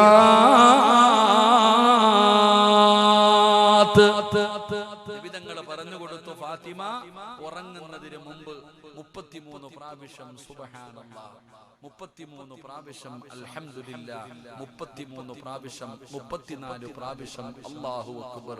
ഇത് നീ പറ, ഇത് നിനക്ക് പ്രയോജനമുണ്ടെന്ന് ആദരവായ പ്രവാചകൻ നബി മുഹമ്മദ് മുസ്തഫ, ആദരവായ പ്രവാചകൻ നബി മുഹമ്മദ് മുസ്തഫ നിസ്കാരം കഴിഞ്ഞിട്ട് പറയുന്നില്ല, ഇനിയാ ഇപ്പൊ ഉറങ്ങാൻ നേരത്ത് പറയാ. ഉസ്താദ് നിസ്കരിച്ചിട്ട് പോലും ഞാനിത് പറയാറില്ല, ഇനിയാ ഇപ്പൊ ഉറങ്ങാൻ കിടക്കുമ്പോ അല്ലാഹുവേ 2 ചെവിയിലും ഹെഡ്സെറ്റ് കയറ്റി വെച്ച് പടം കണ്ട് അങ്ങനെ ഉറങ്ങും. പാട്ട് കേട്ട് ഉറങ്ങും. യൂട്യൂബിലും ഫേസ്ബുക്കിലും കേറി ഇരുന്ന് കുത്തി ഉറങ്ങും. അല്ലാഹു കാത്തിരക്ഷിക്കുമാറാകട്ടെ, ഉറക്കപ്പറന്ന കാത്തിരക്ഷിക്കുമാറാകട്ടെ. ഒരു കാര്യം ഓർത്തോ, നീ സിനിമ കണ്ടുകൊണ്ടാണ് നീ ഉറങ്ങുന്നതെങ്കിൽ, സിനിമ അവസാനമായിട്ട് നീ കണ്ടത് നിനക്ക് ഉപകാരമുണ്ട്, നീ ചിന്തിക്കണം. ഒരാള് സിനിമ കണ്ടുകൊണ്ട് ഇങ്ങനെ കിടന്ന് ഉറങ്ങുന്ന സമയത്താണ് നീ മരിക്കുന്നതെങ്കിൽ നാളെ പരലോകത്ത് വരുമ്പോഴും ആ രംഗത്തിലാ വരുന്നത്. അല്ലാഹു കാക്കുമാറാകട്ടെ. അതുകൊണ്ട് ആ നന്മ ചെയ്തുകൊണ്ട് വേണം മരിക്കാൻ പറയുന്നത്. അതുകൊണ്ട് ഇൻഷാ അല്ലാഹ് ഇന്ന് മുതൽ എന്ത് പറയണം? 33 പ്രാവശ്യം സുബ്ഹാനല്ലാഹ് അൽഹംദുലില്ലാഹ് അല്ലാഹു അക്ബർ. ഒരു നന്മ നബി തങ്ങൾ പഠിപ്പിച്ചു തന്നു. അല്ലാഹു പറയാൻ ഭാഗ്യം തരുമാറാകട്ടെ, അല്ലാഹു പറയാൻ ഭാഗ്യം തരുമാറാകട്ടെ. സ്വന്തം മകളോട് പോയിട്ട് നിബിധങ്ങളോട് പരാതി പറഞ്ഞപ്പോ നിങ്ങൾക്കൊക്കെ എന്താവില്ലേ? 2 മക്കളെ കാലിൽ കയറ് കെട്ടിയിട്ടിട്ട് ഇങ്ങനെ കൈ കൊണ്ട് ആട്ടാൻ സമയമില്ല, കാരണം അരി പൊടിക്കണം. അത്രയ്ക്കും കഷ്ടപ്പാടായിരുന്നു ഫാത്തിമയ്ക്ക്. നിങ്ങൾക്ക് നിങ്ങൾക്ക് അല്ലാഹു അത്രയും കഷ്ടപ്പാട് വരുത്തിയിട്ടുണ്ട് എന്ന് ആലോചിച്ച് നോക്കി. എന്നിട്ട് നബിതങ്ങൾ എന്താ പറഞ്ഞേ? ഭർത്താവിന് ഭക്ഷണം വെച്ചു കൊടുക്കണം, മക്കൾക്ക് ഭക്ഷണം വെച്ചു കൊടുക്കണം. അറിയോ പ്രതിഫലം? എന്നെ ഇവിടെ കൊണ്ടിട്ടിരിക്കുക വെച്ചോളം. ഭർത്താവിന്റെ തുണി കഴുകി കൊടുക്കണം, ഭർത്താവിന്റെ തലയിൽ എണ്ണ തേച്ച് കൊടുക്കണം. അല്ലാഹു ഈമാൻ തരുമാറാകട്ടെ. നിങ്ങളുടെ ആരുടെയെങ്കിലും ഭാര്യമാര് എപ്പോഴെങ്കിലും തലയിൽ ഒന്ന് എണ്ണ തേച്ച് തന്നിട്ടുണ്ടോ? ഒന്ന് ആലോചിക്കുക. ഉണ്ടോ കാക്കാമാരെ? ഉണ്ടോ? ഏതെങ്കിലും ഒരു ഭാര്യ തലയിൽ എണ്ണ തേച്ച് തന്നത് ഓർമ്മയുള്ള ഭർത്താക്കന്മാരെന്ന് കൈവക്കിക്കുക. ഈ അടുത്ത കാലത്ത് എപ്പോഴെങ്കിലും? ഭാഗ്യവാന്മാര്. പെണ്ണുങ്ങൾ ഇരുന്ന് ചിരിക്കുക. ഇനി അങ്ങാരുടെ കഷണ്ടിയിൽ തേച്ചു കൊടുക്കാത്തതിന്റെ കുഴപ്പം കൂടെ ഉള്ളു. ഇപ്പോഴും ഒന്നുകൂടെ കെട്ടാൻ നടക്കുക. ഞാൻ ഇനി എണ്ണയല്ല തേച്ചു കൊടുക്കുന്നു. അല്ലാഹു നമുക്ക് ഈമാൻ തരുമാറാകട്ടെ. എന്ത് പ്രതിഫലം എന്നറിയോ? അതാ ജീവിതം, വലിയ പ്രതിഫലം. ഇന്ന് ഈ വാപ്പമാര് പഠിക്കണമെന്നറിയോ? ഇന്ന് പല ഭാര്യക്കും ഭർത്താവിനും ഒരുമിച്ച് ജീവിക്കണമെന്ന് ആഗ്രഹമുണ്ട്. ഇന്ന് ഏറ്റവും കൂടുതൽ ഇന്ന് വിവാഹമോചനം നടക്കാനുള്ള കാരണം പെണ്ണും പയ്യനുമല്ല, കുടുംബക്കാരാണ്. എടാ, പെണ്ണിനും ആണിനും ജീവിക്കാൻ ആഗ്രഹമുണ്ട്, കുടുംബക്കാര് സമ്മതിക്കൂല. എത്ര അവസ്ഥയാണെന്നറിയോ? അവര് വാശി പിടിച്ചിട്ടാ ഈ കുടുംബങ്ങൾ തകർന്നു പോകുന്നത്. അല്ലാഹു കാത്തിരക്ഷിക്കുമാറാകട്ടെ. ഞാൻ ഒരിക്കൽ ഒരു മസ്ലഹത്തിന് പോയി. ഒരു പെണ്ണും ആണും ഭർത്താവും ഭാര്യയും തമ്മിൽ വഴക്ക് കൂടിയിട്ട് രണ്ട് കുടുംബക്കാരും വന്നിട്ട് മധ്യസ്ഥ എഴുന്ന ഈ സ്വർണ്ണമൊക്കെ കൊടുത്തതൊക്കെ തിരിച്ചു വാങ്ങുന്ന കണ്ടല്ല, എന്താ പറയാ, ഈ കൊടുത്തതൊക്കെ തിരിച്ച് എന്താ പറയുക, എഴുതി വെക്കൂലേ? കൊടുത്തതൊക്കെ ബന്ധം ഒഴിയുന്ന രീതിയിലുള്ള കാര്യങ്ങൾ, സെറ്റിൽമെന്റ് ഒക്കെ അതിങ്ങനെ നടത്തിക്കൊണ്ടിരിക്കുക. അപ്പൊ ഞാനിങ്ങനെ ഇരിക്കുമ്പോ പയ്യനും പെണ്ണിനും ഒന്നും സംസാരിക്കാൻ സമയമില്ല. വീട്ടുകാർ പറയും, നീ അങ്ങനെ പറഞ്ഞില്ലേ, ഞാൻ അങ്ങനെ പറഞ്ഞില്ലേ, അങ്ങനെ ഇവര് ഭാഷ. ഞാൻ പറഞ്ഞു, എന്താ ഉസ്താദ് ഒന്നും മിണ്ടാത്ത? ഞാൻ പറഞ്ഞു, എനിക്ക് ഈ പെണ്ണിനോടും പയ്യനോടും ഒന്ന് സംസാരിക്കണം, ഇവരോട് രണ്ടുപേരോടും മാത്രം എനിക്കൊന്ന് സംസാരിക്കണം. അങ്ങനെ ഞാൻ ഇവര് രണ്ടുപേരെയും വിളിച്ചു മുകളിൽ മദ്രസയ്ക്കകത്ത് കൊണ്ടുപോയി. ഞാൻ അവരോട് ചോദിച്ചു, ഭർത്താവിനോട് ചോദിച്ചു, നിന്റെ പരാതി എന്താ? അവനെല്ലാം പറഞ്ഞു. ഈ പെണ്ണിനോട് ചോദിച്ചു, നിന്റെ പരാതി എന്താ? പടച്ചവനെ പൊട്ടിത്തെറിയും ബഹളവും കുടുംബജീവിതം അങ്ങനെയാണല്ലോ. ക്ഷമ വേണം. ഞാൻ മിണ്ടാതെ ഇരുന്ന് കേട്ടു. രണ്ടുപേരും പറയാനുള്ളത് മുഴുവനും പറഞ്ഞു തീർത്തു. ഞാൻ അവസാനം ചോദിച്ചു, എന്തായാലും ഇത്രയൊക്കെ ആയി. പറഞ്ഞു തീർന്നപ്പോഴത്തേക്ക് കുറച്ച് സമാധാനമായി അവർക്ക്. ഞാൻ പറഞ്ഞു, നിങ്ങൾക്ക് രണ്ടുപേർക്കും വിട്ടുവീഴ്ചകൾ ചെയ്തിട്ടൊന്ന് ജീവിച്ചുകൂടെ? ഒരവസരം കൂടെ അങ്ങോട്ടും ഇങ്ങോട്ടും കൊടുത്തുകൂടെ? എന്റെ പ്രിയപ്പെട്ട സഹോദരങ്ങളെ, ഇവരെല്ലാം പറഞ്ഞു തീർന്നപ്പോ ഞാൻ പറഞ്ഞു, നിങ്ങൾ ഇന്ന് ഇവിടെ നിന്ന് പിരിഞ്ഞു കഴിഞ്ഞാൽ താഴെ സെറ്റിൽമെന്റോടുകൂടി നിങ്ങൾ പിരിഞ്ഞു. ഇനി ഒരിക്കലും നിങ്ങൾക്ക് അങ്ങോട്ടും ഇങ്ങോട്ടും കാണാനും പറയാനും ഒന്നും പറ്റൂല. അതുകൊണ്ട് ജീവിക്കുന്നെങ്കിൽ ഒരുമിച്ച് ജീവിക്കുക, ഇല്ലെങ്കിൽ പറഞ്ഞ് പരസ്പരം ഉള്ളത് പറഞ്ഞ് ഇവിടെ നിന്ന് പൊരുത്തം ചോദിച്ചിട്ട് പൊക്കോളാൻ പറഞ്ഞു. നിങ്ങൾ രണ്ടുപേരും കൂടെ ഇവിടെ ഇരുന്ന് ഇനി ഒരിക്കലും പൊരുത്തം ചോദിക്കാൻ അവസരമില്ല. അതുകൊണ്ട് നിങ്ങൾ പറയാനുള്ളത് മുഴുവനും പറഞ്ഞു പൊരുത്തം ചോദിച്ചിട്ട് ഇവിടുന്ന് പൊക്കോളാൻ പറഞ്ഞു. ഞാൻ വാതിലടച്ചിട്ട് പുറത്തിറങ്ങി. എന്റെ പ്രിയപ്പെട്ട സഹോദരങ്ങളെ, ഒരു 5 മിനിറ്റ് കഴിഞ്ഞ് ഞാൻ അകത്തേക്ക് കയറി വരുമ്പോ ഈ ഭാര്യയും ഭർത്താവും കൂടെ കെട്ടിപ്പിടിച്ച് നിൽക്കുന്ന രംഗമാകണ്ടേ. ഞാൻ അവരോട് പറഞ്ഞു, നിങ്ങൾക്ക് ജീവിക്കണമെന്നുണ്ടെങ്കിൽ ഈ വാതിലിൽ കൂടെ ഇറങ്ങി പൊക്കോളാൻ പറഞ്ഞു, എവിടെങ്കിലും പോയി ജീവിക്കാൻ. ഞാൻ അവരോട് പറഞ്ഞു, ഇതിലെ ഇറങ്ങി നിങ്ങൾ എവിടെയും പോയി ജീവിക്കുക. നിങ്ങളെ സമ്മതിക്കാത്തത് നിങ്ങളെ കുടുംബക്കാരാ. ആ പെണ്ണും ആ പയ്യനും ആ വഴിയെ ബൈക്ക് കൊടുത്തുകൊണ്ട് അവരവരുടെ പാടിന് പോയി. ഞാൻ താഴെ ചെന്നപ്പോ വലിയ ബഹളം നടക്കുന്നു. ഞാൻ പറഞ്ഞു, അവരെത്തേണ്ടിടത്തെത്തി നിങ്ങൾ പൊക്കോളാൻ. ഇന്ന് നടക്കുന്ന ഇതാണ്. വെറുതെ ആവശ്യമില്ലാത്ത വിഷയങ്ങൾ. അപ്പൊ നബിതങ്ങളോട് തന്റെ പൊന്നാര മകള് വന്ന് ഭർത്താവിന്റെ പ്രയാസങ്ങൾ പറഞ്ഞപ്പോ, ഭർത്താവിന്റെ വീട്ടിലെ പരാതി പറഞ്ഞപ്പോ നബിതങ്ങൾ പറഞ്ഞു കൊടുത്തത്, മോളെ ഇതാണ് വാപ്പാ, ഇതാണ് വാപ്പാ. അതുകൊണ്ട് ഇവിടെ ഒരുമിച്ച് കൂടിയവരോട് പറയുകയാ, ഇന്ന് രാത്രി മുതൽ പറയണേ, ഇന്ന് രാത്രി മുതൽ പറയണേ.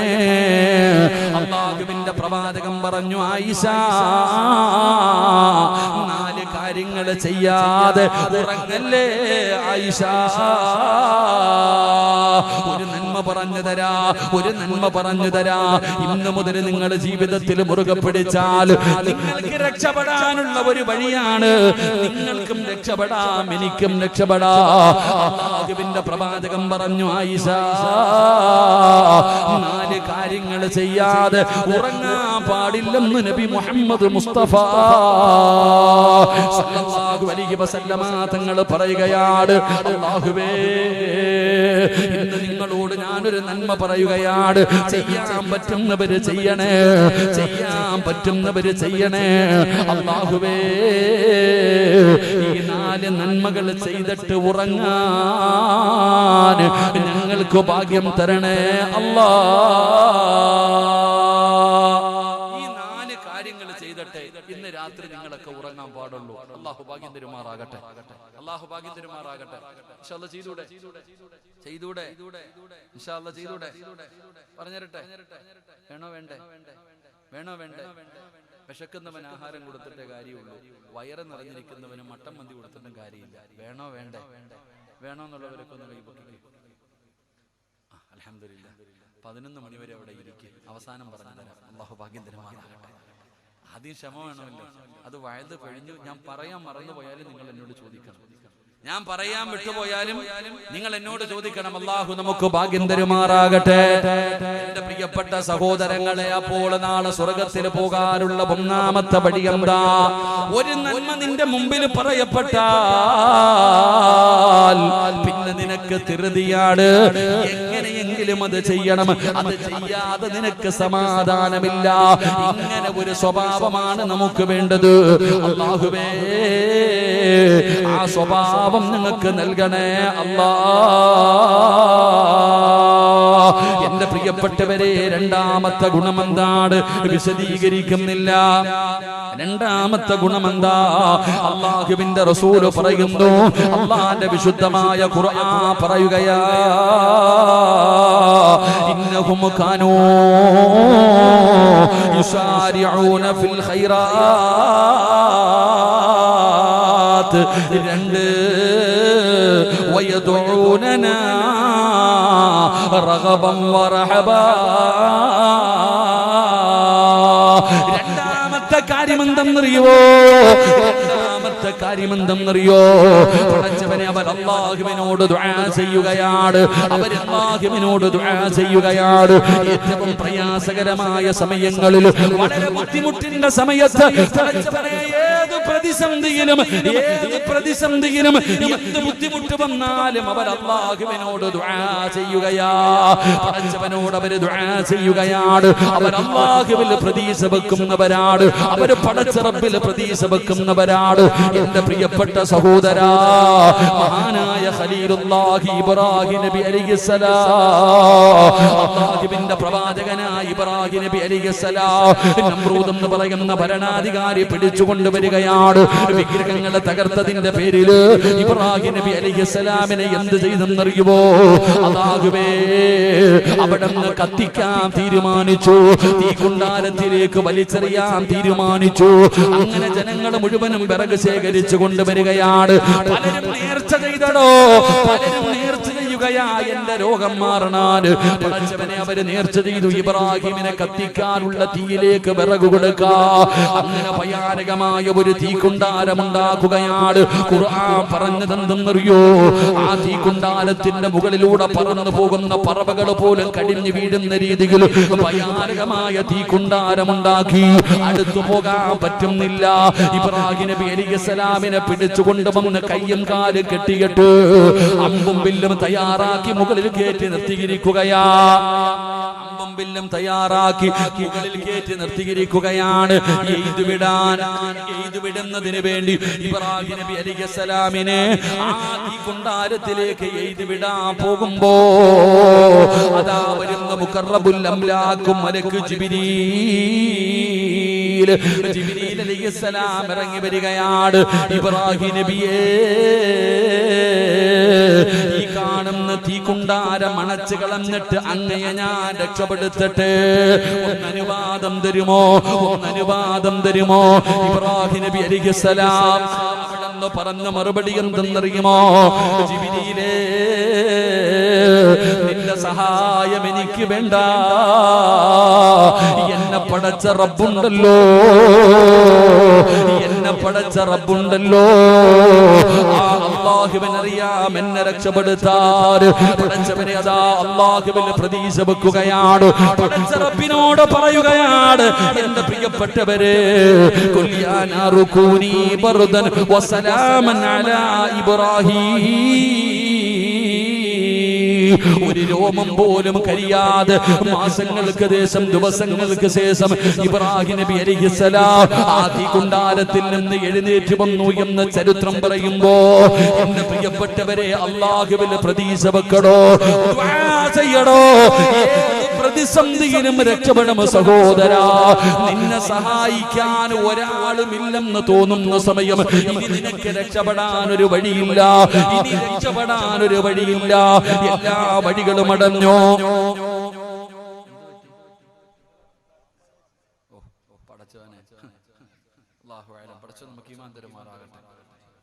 ഒരിക്കൽ ഉസ്താദ് ക്ലാസ് എടുത്തുകൊണ്ടിരിക്കുമ്പോ, പേര് ഞാൻ മറന്നു, ഇമാം മാലിക് തങ്ങളാണെന്ന് തോന്നുന്നു, ഉസ്താദ് ക്ലാസ് എടുത്തുകൊണ്ടിരിക്കും, നബിതങ്ങളുടെ ഹദീസ് പഠിപ്പിച്ചുകൊണ്ടിരിക്കുക. നബിതങ്ങളുടെ ഹദീസ് പറഞ്ഞുകൊണ്ടിരിക്കുമ്പോ ഒരു തേള് വന്നിട്ട് കടിച്ചു. 16 17 പ്രാവശ്യം, 16 17 പ്രാവശ്യം തേള് കടിച്ചു. എന്നിട്ട് ഉസ്താദ് എഴുന്നേറ്റില്ല. അപ്പൊ കുട്ടികള് പഠിപ്പിച്ചു കഴിഞ്ഞപ്പോ ചോദിച്ചു, എന്തേ എഴുതാക്കാൻ? നബിതങ്ങളുടെ ഹദീസ് ഞാൻ പറഞ്ഞുകൊണ്ടിരിക്കുക, അള്ളാഹുവിന്റെ പ്രവാചകൻ സല്ലല്ലാഹു അലൈഹി വസല്ലമ തങ്ങളുടെ ഹദീസ് ഞാൻ പറഞ്ഞുകൊണ്ടിരിക്കുകയാണ്. ആ ഹദീസ് പകുതിയിൽ നിർത്തുന്നത് പേടിച്ചിട്ടാ ഞാൻ എഴുന്നേക്കാതിരുന്നത്. അല്ലാഹു നമുക്ക് ഈമാൻ തരുമാറാകട്ടെ. തേളാബങ്ങളെ പാമ്പൊന്നുമല്ല. ഇനി ഇവിടെ ഇരുന്ന് മരിക്കാൻ വിധിയുണ്ടെങ്കിൽ ഹാപ്പി ആയിക്കോ, ഷഹീദിന്റെ കൂലിയാണ്. അല്ലാഹു നമുക്ക് ഈമാൻ തരുമാറാകട്ടെ. ഒന്നും പറ്റൂല, അതെന്റെ വഴിക്ക് പൊക്കോളൂ, നിങ്ങൾ കാര്യാക്കണ്ട. അല്ലാഹു നമുക്ക് ഈമാൻ തരുമാറാകട്ടെ. ഞാൻ പറഞ്ഞത്, ഏത് പ്രതിസന്ധിയുടെ സമയത്തും ഇനി ആരും നമ്മളെ സഹായിക്കാനില്ല, രക്ഷപ്പെടില്ല എന്ന് കരുതുന്ന സമയം, രക്ഷപ്പെടില്ല എന്ന് കരുതുന്ന സമയം, ആ സമയത്തും അല്ലാഹുവിനോട് ദുആ ചെയ്യണം. ആ സമയത്തും അല്ലാഹുവിനോട് ദുആ ചെയ്യണം. ഏതുപോലെ എന്നറിയുമോ? വദന്നൂനി ഇദ്ഹബു മുഗാദിബൻ ഫളന്ന. അല്ലാഹുവിന്റെ പ്രവാചകനായ സുലൈമാൻ നബി അലൈഹിസ്സലാം, സുലൈമാൻ നബി അലൈഹിസ്സലാം കടലിൽ മീൻ പിടിക്കാൻ പോകുന്നവർക്ക് ആഴമറിയുമല്ലോ. പടച്ചവനെ, വല്ലാത്ത ആഴമാണ് കടലിന്. അതാ കടലിനടിയിലേക്ക് പോകും തോറും വല്ലാത്ത ഇരുട്ടാട്. പടച്ചവനെ, ആ കടലിൽ ജീവിക്കുന്ന ഒരു മീനാണ് തിമിംഗലം എന്ന് പറയുന്നത്. അത് കടലിന്റെ ഏറ്റവും ആഴം കൂടിയ സ്ഥലങ്ങളിലാണ് തിമിംഗലം ജീവിക്കുന്നത്. മഹാനായ യൂനുസ് നബി അലൈഹിസ്സലാം കടലിന്റെ അടിത്തട്ടിൽ കിടക്കുന്ന ആ തിമിംഗലം എന്ന് പറയുന്ന മീനിന്റെ വയറ്റിനകത്ത് കിടക്കുകയാണ്. ഇതിനെക്കാളും വലിയ ഒരു പരീക്ഷണമില്ല. എവിടെയാ കിടക്കുന്നത്? കടലിൽ ഏറ്റവും ആഴമുള്ള സ്ഥലത്ത്. ആ ആഴമുള്ള സ്ഥലത്ത് കഴിയുന്ന കടലിലെ ഏറ്റവും വലിയ മീനായ തിമിംഗലത്തിന്റെ വയറ്റില്, ആ മീനിന്റെ വയറ്റിലാണ് സുലൈമാൻ നബി അലൈഹിസ്സലാം കിടക്കുന്നത്. ആ സുലൈമാൻ നബി അലൈഹിസ്സലാം എങ്ങനെ രക്ഷപ്പെടുമടോ? ഇനി നിങ്ങളെ പറ, അതിനകത്ത് നിന്ന് എങ്ങനെയാണ് രക്ഷപ്പെടുന്നത്? സുലൈമാൻ നബിയെ രക്ഷപ്പെടുത്താൻ ആരാവുള്ളത്? ആ മീനിന്റെ വയറ്റിൽ കിടന്നിട്ട് ഏറ്റവും പ്രയാസകരമായ സമയത്ത് യൂനുസ് നബി അല്ലാഹനെ വിളിക്കുകയാ. ഫനാദാ ഫിദ്ദുലുമാ അല്ലാ ഇലാഹ ഇല്ലാ അന്ത സുബ്ഹാനക ഇന്നി കുന്തു മിനൽ ളാലിമീൻ. മഹാനായ സുലൈമാൻ യൂനുസ് നബി അലൈഹിസ്സലാം ആ കടലിന്റെ അടിത്തട്ടിൽ മീനിന്റെ വയറ്റിനകത്ത് കിടന്നിട്ട്, ആ ഇരുളിനകത്ത് കിടന്ന്, അതിനെക്കാളും ഒരു പ്രയാസം ഒരാളും അനുഭവിച്ചിട്ടില്ലടോ. ആ മീനിന്റെ വയറ്റിനകത്ത് കിടന്നിട്ട് യൂനുസ് നബി വിളിക്കുന്നു, ഫനാദാ, പടച്ച റബ്ബിനെ വിളിക്കുകയാ. ലാ ഇലാഹ ഇല്ലാ അന്ത സുബ്ഹാനക ഇന്നി കുന്തു മിനൽ ളാലിമീൻ. എന്റെ പ്രിയപ്പെട്ടവരെ, അല്ലാഹുവിന്റെ പ്രവാചകനായ യൂനുസ് നബി അലൈഹിസ്സലാം ആ മീനിന്റെ വയറ്റിൽ കിടന്നിട്ട് പടച്ചവനെ വിളിക്കുകയാണ്. അല്ലാഹു പറഞ്ഞത് എന്തെന്നറിയോ? അല്ലാഹു പറയുകയാ, ഫലൗലാ അന്നഹു കാന മിനൽ മുസബ്ബിഹീൻ ലലബിസ ഫീ ബത്നിഹി ഇലാ യൗമി യുബഅസൂൻ. യൂനുസ് നബി അലൈഹിസ്സലാം ആ മീനിന്റെ വയറ്റിനകത്ത് കിടന്നിട്ട് ലാ ഇലാഹ ഇല്ലാ അന്ത സുബ്ഹാനക ഇന്നി കുന്തു മിനൽ ളാലിമീൻ. ആദിക്കരങ്ങാണം ആ ദുആയങ്ങാണം പറയാതെ ഇരുന്നെങ്കിൽ ഖിയാമത്ത് നാൾ വരെ ആമീനിന്റെ വയറ്റിൽ കടക്കേണ്ടി വരുമായിരുന്നു എന്ന് അല്ലാഹുവിന്റെ വിശുദ്ധ ഖുർആൻ. എന്റെ പ്രിയപ്പെട്ടവരെ, ദുആ ചെയ്യടോ. ജീവിതത്തിലെ പ്രയാസം വരുമ്പോ, ജീവിതത്തിലെ ബുദ്ധിമുട്ടുകൾ വരുമ്പോ, കച്ചവടം നഷ്ടത്തിലാകുമ്പോ, രോഗങ്ങൾ കടന്നു വരുമ്പോ, പ്രയാസങ്ങൾ കടന്നു വരുമ്പോ, മക്കളില്ലാതെ വരുമ്പോ, പഠിച്ചവനെ എല്ലാവരും അല്ലാഹുവോട് ദുആ ചെയ്യൂ. അല്ലാഹു കഴിവുള്ളവനാണ്, അല്ലാഹു കഴിവുള്ളവനാണ്. അല്ലാഹുവിന് കഴിയാത്തതൊന്നുമില്ലല്ലോ. ആമീനിന്റെ വയറ്റിൽ കടന്ന് ദുആ ചെയ്ത യൂനുസ് നബി അലൈഹിസ്സലാമിനെ അല്ലാഹു സുബ്ഹാനഹു വ തആല അതാ രക്ഷപ്പെടുത്തി എന്ന് പരിശുദ്ധമായ ഖുർആൻ പറയുമ്പോ, ഫലസ്തീനും ഈജിപ്തും ഒക്കെ യാത്ര ചെയ്യുമ്പോ, യൂനുസ് നബിയുടെ ഖബർ കാണാൻ പോകുമ്പോ ആമീൻ കൊണ്ടുവന്ന് കരയിൽ കക്കി വെച്ച സ്ഥലം കാണുമടോ. ഇന്നതൊരു വലിയ ബീച്ചാണ്. എന്റെ പ്രിയപ്പെട്ടവരെ, ഇത് ഖുർആൻ പറഞ്ഞതല്ലേ. അതുകൊണ്ട് അല്ലാഹുവിന്റെ സ്വർഗ്ഗത്തിലേക്ക് കടന്നു പോകുന്ന അടിമയ്ക്ക് വേണ്ട രണ്ടാമത്തെ ഗുണമെന്തെന്നറിയോ? അവൻ അല്ലാഹുവിലെ പ്രതീക്ഷ വെക്കുന്നവനാ, പടച്ചവനിലേക്ക് ദുആ ചെയ്യുന്നവരാ. ഈ സദസ്സിൽ ഒരുമിച്ച് കൂടിയ വഅദിന് വന്നപ്പോ പലരും പറഞ്ഞ ഒരു കാര്യം, ഉസ്താദേ, വിവാഹം കഴിഞ്ഞ് 5 കൊല്ലമായി 10 കൊല്ലമായി മക്കളില്ല. സങ്കടം പറഞ്ഞ ഒരുപാട് പേരുണ്ടടോ, സങ്കടം പറഞ്ഞ ഒരുപാട് പേരുണ്ടടോ. മക്കളില്ലാത്തവർക്ക് ഞാനൊരു ചരിത്രം പറഞ്ഞു തരട്ടെ. മക്കളില്ലാതെ കഷ്ടപ്പെടുന്ന ഒരുപാട് പേരുണ്ടല്ലോ. നിങ്ങൾക്ക് ഞാനൊരു ചരിത്രം പറഞ്ഞു തരാ. എന്റെ പ്രിയപ്പെട്ടവരെ, മക്കളില്ലാത്തവരെ കാണുമ്പോ പെണ്ണുങ്ങൾ ചോദിക്കും, ഒന്നുമായില്ലേ? സ്നേഹം കൊണ്ടല്ല പെങ്ങള്, അതൊരു കളിയാക്കലാ. എന്നോട് തന്നെ ഒരു സഹോദരി പറഞ്ഞു, ഉസ്താദ്, ഒരു ഫംഗ്ഷനും പോകില്ല, കല്യാണ വീടുകളിൽ പോകില്ല, ആളുകൾ കൂടുന്ന ഒരു സ്ഥലത്തും ഞാൻ പോകില്ല. എന്താണ് കാരണമെന്ന് ചോദിക്കുമ്പോ ആ പെണ്ണ് പറഞ്ഞ മറുപടി എന്തെന്നറിയോ? ഈ ചോദ്യം സഹിക്കാൻ പറ്റുന്നില്ല ഉസ്താദേ. 33 വയസ്സുള്ള ഒരു പെണ്ണ് പറഞ്ഞത്, ഉസ്താദേ, ഞാനൊരു കല്യാണത്തിനും പോകത്തില്ല, ഒരു ഫംഗ്ഷനും പോകില്ല. കാരണം കാണുന്നവര് ചോദിക്കും, ആയില്ലേ.